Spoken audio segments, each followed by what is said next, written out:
Hello everyone, welcome to STEM with Chantel.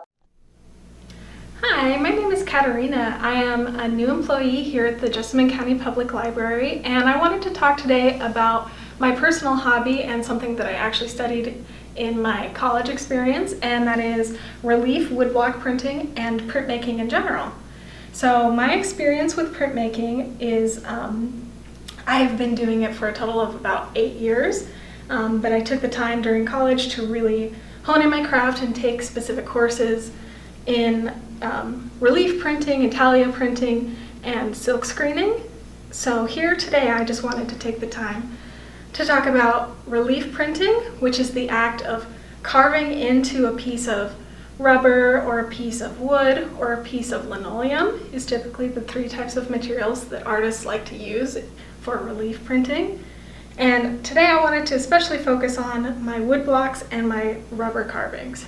So here I brought in one of my more complicated prints. I used a multiple block set to create this image here. And here I decided to bring in a test print that I used. Here's what it looks like when you print this block specifically, just in one flat layer. But whenever I added together all of the different images, they came together and created this image.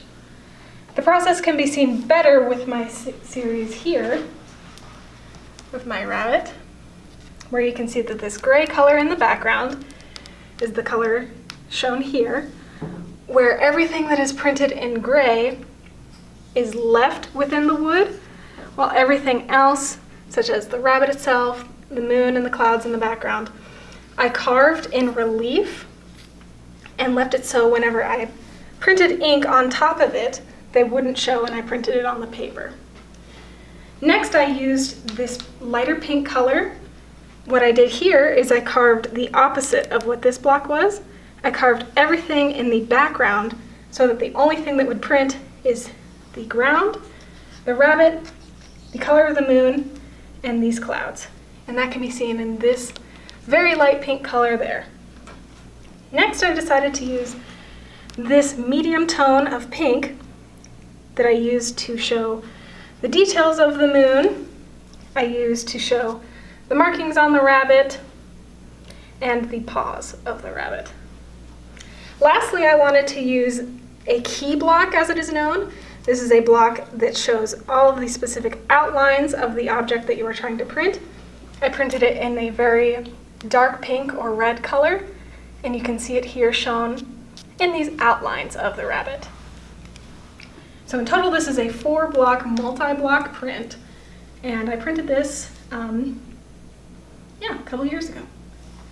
Next, I wanted to take the time to talk about the history of woodblock printing. It is a tradition that spans several centuries. Here I brought in something from my personal collection that I purchased at an antique store. It is an antique woodblock print from the Edo period in Japan, which is during the 19th century, the 1800s. And here, the process was exactly similar to how I printed my blocks here. These artists at the time would have had multiple prints or multiple blocks they would use and layer on top of each other to create these images. So for today, I really wanted to show everyone here the process of carving out rubber stamps. This is something that maybe you've experienced with scrapbooking, or maybe you see it just at the store, the act of just taking a piece of rubber and then stamping it onto a sheet of paper.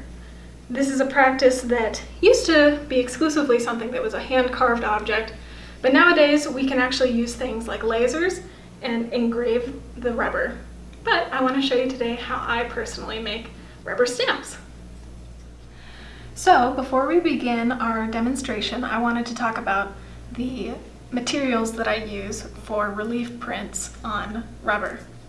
First, I want to start off with a design. So today we chose a paw print design.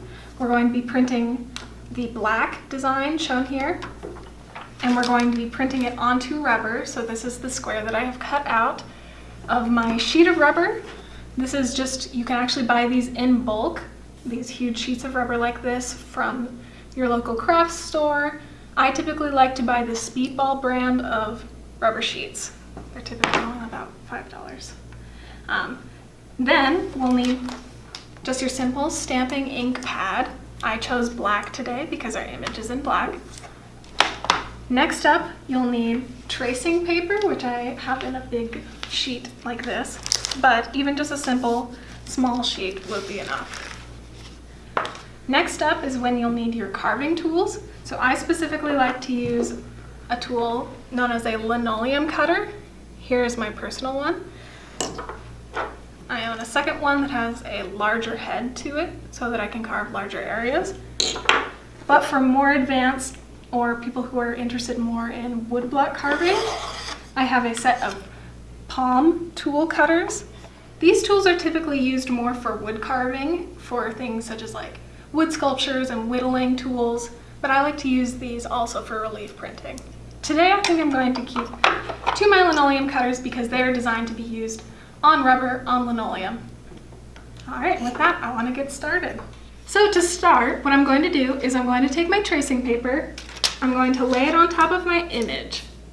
Something to know about rubber stamps is that when you are printing a rubber stamp, it will appear as if the image is in reverse on the stamp itself. So if you are using something such as words or lettering, they may appear reversed. With the method that I use with this tracing paper, you actually don't have to worry about the image being reversed. This will reverse the image onto the material itself. So now what I'm going to do is I'm actually just going to trace the image with a regular number 2 pencil.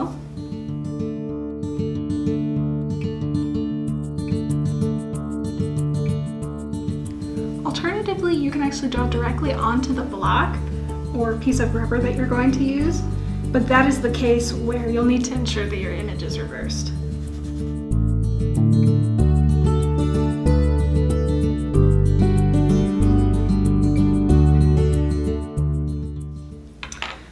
Alright, so once you have your traced image, what you're going to do, go ahead and pull it up.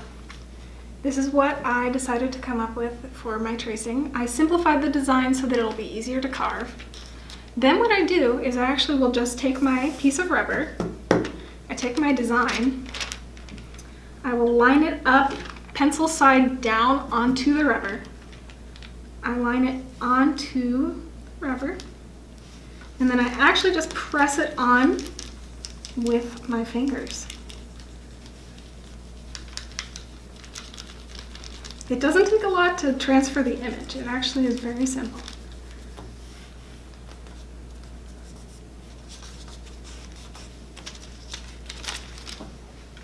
And then from there, your image is transferred onto your rubber. That is when you get to start carving. So from here, I'm going to start with my smaller lino cut tool. There's 2 different ways that people like to hold these, one being in the palm of their hand like this, the second being more of a pencil grasp. A pencil grasp is easier for maybe beginners or people who don't feel as if they have enough wrist control to use the palm grasp. Both methods are equally effective. Today I'm going to probably be using majority of the pencil style grasp for the detailed areas and the palm grasp for the larger areas. So with that, I'm going to begin carving. I like to start with the smallest areas first, mostly because if you mess up those smaller areas, then you can actually restart or sort of analyze how you can fix it.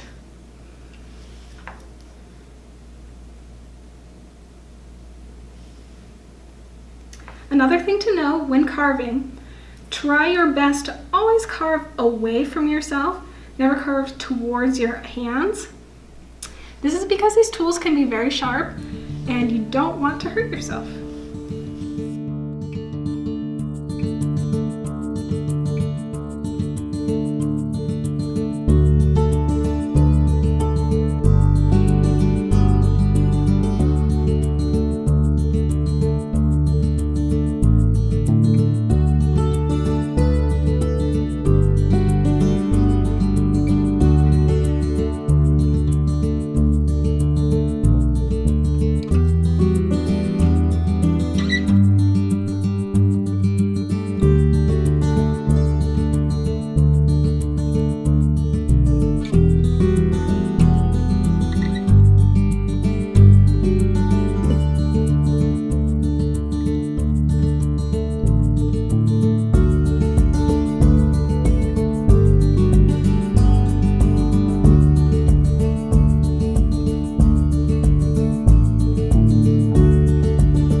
side by side to our original image.